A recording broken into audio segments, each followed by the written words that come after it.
اسی لیے کہہ رہے ہیں آپ کو واقعہ ہم نے کیوں سنائے ہیں، اس وجہ سے کہ دیکھیے یہ صرف ہمارا ویپن نہیں ہے، پوری مسلمان دنیا اس کو اس نظر سے دیکھتی ہے کہ یہ اگر ہماری عزت اور آبرو پہ کوئی خطرہ ہوا، کیا مکہ اور مدینہ پہ اگر اسرائیل حملہ کرے گا تو کیا ہم اپنے نیوکلیر ویپنز اور اپنے آرمی استعمال نہیں کریں گے؟ ہمارے وجود اور غیرت کا حصہ ہے کہ ہم کریں گے. ہمیں اس میں کوئی شرمندگی نہیں ہے کہ یہ اسلامک بام ہے، یس، لیکن ہمیں ساتھ ساتھ یہ بھی کہنا ہے کہ وہ جوش بام ہے اور وہ ہندو بام ہے اور وہ کرسچن زائنسٹ بام ہے، کیونکہ ہر سویلائزیشن کے پاس اب نیوکلیر ویپن موجود ہے. جی سر. سو 1999 کارگل وار. سو دس ایونٹ آف نیوکلیر ایکسپلوژنز جو پاکستان نے کیا، اب الحمدللہ ہم ڈیفینس لیس نہیں تھے. اب دنیا کو ہم نے اعلان کر دیا تھا کہ ہمارے پاس ایک نیوکلیر ویپن بھی ہے اور ڈیلیوری میکینزم بھی ہے. اور وی ور ان اے پوزیشن آفٹر دس کہ ہم دوبارہ انڈیا کے ساتھ آنکھوں میں آنکھیں ڈال کے وہ پرانے قصے حساب چکائیں کہ جو بڑے قرض تھے ہمارے اوپر. دیکھیے کشمیر کی بات ہم نے آپ سے پہلے کہی تھی، کشمیر کی ہسٹری 48 سے یہی چلی آ رہی ہے کہ جس کا جو زور چلتا ہے وہ کرتا ہے. یہاں پہ ہم کارگل کانفلکٹ کی بات کرنا چاہیں گے. کارگل کے بارے میں بڑی باتیں یہاں پھیلائی گئی ہیں کہ پاکستان نے بڑی غلطی کی، ہمیں یہ نہیں کرنا چاہیے تھا اور بڑا نقصان ہوا. اللہ کے فضل سے کارگل ہمارا ایک دلیر، ایک غیرت مند اور ایک ہیروئک آپریشن تھا جو ہم نے بہت اچھا کیا کہ ہم نے کارگل آپریشن کیا.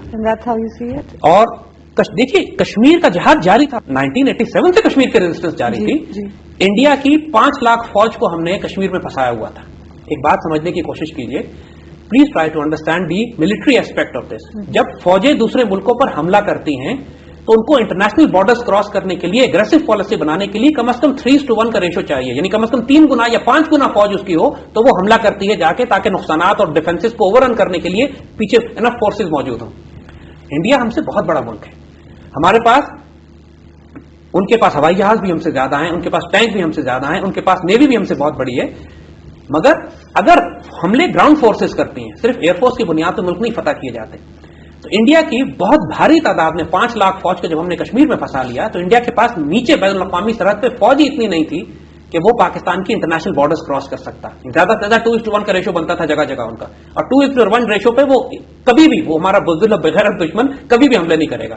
وہ ہمیشہ 5:1 پہ جب تک کہ اچھی طریقے سے اپنے ساتھ وہ اور فورسز نہ جمع کر لے، اندر غدار نہ خرید لے. تو کشمیر میں ریزسٹنس ہمیں اس طرح سپورٹ کر رہی تھی کہ پورے ہمارے ساؤتھ میں سندھ تک جو بارڈر تھا محفوظ ہو گیا تھا. انڈیا کراس کرنے کی ہمت نہیں کر پا رہا تھا، اور جو ریسورسز وہاں لگ رہے تھے انڈیا کے، وہ انڈین اکانومی کی کمر توڑ رہے تھے. اور کشمیر کی جہاد آزادی تو جائز جہاد تھا بالکل. تو کشمیری مجاہدین نے کارگل میں سب سے پہلے بارڈر کراس کیا 99 میں، اور مقصد ان کا یہ تھا کہ کشمیر جو ہائی وے ہے انڈیا کی مین، جو کشمیر کو سری نگر کو سپلائی لائن دیتی ہے، اس ہائی وے کو کاٹ دیا جائے. بالکل جائز پینیٹریشن تھی، جائز آفینسو تھا، اور مجاہدین نے کیا تھا. ان کو روکنے کے لیے انڈین آرمی آگے بڑھی، اور انڈین آرمی کا پلان یہ تھا کہ ہم مجاہدین کو پیچھے ہٹاتے ہٹاتے اس لائن آف کنٹرول کو چینج بھی کرنے کی کوشش کریں گے. جب انہوں نے لائن آف کنٹرول کو چینج کرنے کی کوشش کی تو یہاں سے پاکستان فوج آگے بڑھی اور ہمارا تصادم ہوا. وہاں پہ ہم ہائٹ پہ تھے، اللہ کا فضل ہے ایک سخت مقابلہ ہوا. دشمن نے ایئر کرافٹ بھی استعمال کیے، بوفرز توپیں بھی استعمال کی، جو دنیا کی state of the art technology, جو کہ بالکل ڈیڈ زیرو ہٹ کر سکتی ہیں اپنے ٹارگٹ پہ. اس کا جتنا شدید نقصان کارگل میں ہوا ہے دشمن کا، اس کی کمر توڑ کے رکھتی پاکستان نے اللہ کے فضل سے. وہاں پہ ان ہلز کے اوپر جو ہماری وہاں فائٹ ہوئی ہے، ہمارے مجاہدین نے، ہماری آرمی نے، ہماری ناردرن لائٹ انفینٹری نے قربانیوں کی ایک نئی مثال قائم کی ہے. دیکھیے کسی صورت میں بھی کارگل کانفلکٹ کو ہمیں کنڈیم نہیں کرنا چاہیے. کس صورت میں کیوں کنڈیم کریں؟ یہ صرف سیاسی کہا تو یہی جاتا ہے، عام خیال یہی ہے کہ ہمیں جیتی ہوئی جنگ ہار گئے. ہمیں جیتی ہوئی ہم ڈپلومیسی میں ہارے. اگین وہی بات یاد رکھیے گا، ہم میدان جنگ میں جو جنگیں جیت رہے ہوتے ہیں ڈپلومیسی میں ہار کر آتے ہیں. فیلئر تو ہو گیا نا، ڈپلومیٹک فیلئر ہوا. ہماری سیاسی حکومتیں وہی امریکن پریشر، کیونکہ انڈینز یاد رکھیے گا جب میدان جنگ میں وہ پٹ رہے تھے تو وہ پھر جب ہمیں ہینڈل نہیں کر سکتے تھے میدان جنگ میں، وہ بھاگے امریکہ کے پاس، اور امریکہ سے انہوں نے کہا کہ پاکستان پہ دباؤ ڈالو. پاکستان کی حکومت جو 98 میں نیوکلیر بامز کے اوپر ان کا پریشر لے چکی تھی، ڈپلومیٹکلی ان کو یہ سمجھا دیا گیا کہ it's not worth it, let's pull back. They pull back. لیکن ہم ذاتی طور پہ یہ رائے سمجھتے ہیں کہ شدید غلطی تھی ہماری. ہم بہت قریب پہنچ چکے تھے. کارگل کی یہ ہماری دوسری لڑائی تھی. دیکھیے 48 میں کارگل ہمارے ہاتھ میں تھا، کارگل ہمارا ہے. We took it, Indians took it back, we took it again, and we tried to take it again in 98, in 99. And we almost did. And we almost did. Kargil تک ہمیں پورا جانا چاہیے تھا. یہ میں ابھی بھی کہوں گا یہ تاریخی ہسٹورک بلنڈر تھا ہمارا کہ کارگل پہ ہم نے جنگ روک دی. جو کاسٹ انڈیا پے کر رہا تھا کارگل وار میں وہ اتنی زیادہ تھی کہ ان کی کمر کی ہڈی ٹوٹ گئی تھی، اور ہماری بہت کم کاسٹ تھی. ہماری کاسٹ شہدا کی تھی. ٹھیک ہے، الحمدللہ ہم شہید دینا تو ہماری روایت ہے، کوئی ایسی بڑی بات نہیں. لیکن ہماری فوج نے جس دلیری سے مقابلہ کیا, جس طرح لڑے, جو براہ راست ٹکراؤ ہمارا انڈین آرمی کے ساتھ, and we came with the upper hand. وہ کلیم کرتے ہیں کہ ہم نے خالی کرا لیا, خالی ڈپلومیٹک ہوا, خالی پولیٹیکل ہوا, ہم نے مورچے خالی کر کے پھر ہم واپس آ گئے, کیونکہ امریکن پریشر کی وجہ سے میدان جنگ میں وہ ہمیں نہیں ہٹا. یہ بھی ایک اوپن سیکرٹ ہی ہے, and it's an open secret ہے. اور یہ بات ہم پھر بڑی تکلیف سے کہیں گے. دیکھیے 48 سے جو بوف اپس ہم کرتے چلے آئے بیٹل فیلڈز کے اندر, جو ہم غلطیاں اور کوتاہیاں کرتے چلے آئے, میدان جنگ کی جیتی ہوئی لڑائی ڈپلومیسی میں ہار جاتے ہیں, میدان جنگ کے موقع ملتے ہیں ہمیں چیزیں کیپچر کرنے کے, ہم صرف رک جاتے ہیں اسی وجہ سے کہ ہمیں روک لیا جاتا ہے سیاسی مصلحتوں کی بنیاد پہ. زندہ دل قومیں, دلیر قومیں ایسے موقع چھوڑتی نہیں ہیں. So far we have never learned, we didn't learn anything. We never learn. ہماری بدنصیبی بھی یہ ہے کہ we never learn. آج تک لوگ کارگل کو کنڈیم کرتے ہیں, میں سختی سے ریجیکٹ کرتا ہوں اس بات کو. Kargil was a brilliant operation, ہم نے 100 کارگل اور کرنے چاہیے ہمیں جا کے, جب تک کہ کشمیر ہم کیپچر نہ کر لیں. کشمیر کی جنگ تھی, Kargil is part of Kashmir, line of control cross کیا تھا ہم نے, کون سا گناہ کیا تھا ہم نے؟ انڈیا نے تو ایسٹ پاکستان میں مقتدیبانی سپورٹ کر کے ایسٹ پاکستان توڑ دیا تھا ہمارا.